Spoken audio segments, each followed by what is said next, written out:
Hi friends, నేను ఇప్పుడైతే నెల్లూరులో ఉన్నాను కదా. మా అమ్మమ్మ వాళ్ళ ఊరికైతే నేను వచ్చాను. ఇక్కడ సపోటా చెట్టు చూడండి.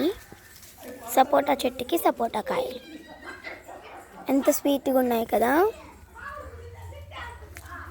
ఇది వచ్చి మన్నాచి చెట్టు,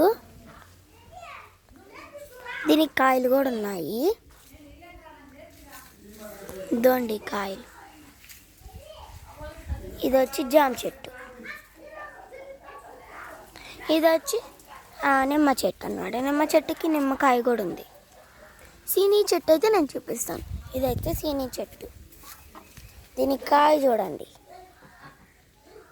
దీనికి ఇంకా పెద్ద కాయ అయితే ఉంది, చూపిస్తాను. ఇదండి, అన్నిట్లో కన్నా ఇదే పెద్ద కాయ. ఇది మొత్తం సపోటా చెట్టు. ఇదండి, నేను వీడియో చేస్తా అంటే ఆ డక్స్ చూరికి సౌండ్ వస్తున్నాయి చూడండి, వెళ్ళిపోతున్నాయి స్పీడ్గా. దహెన్ ఎలా చూస్తుంది చూడండి. ఇది వచ్చేది చెరుకు చెట్టు. డక్స్కి పిల్లలు కూడా ఉన్నాయి చూడండి. Bye, subscribe for more videos.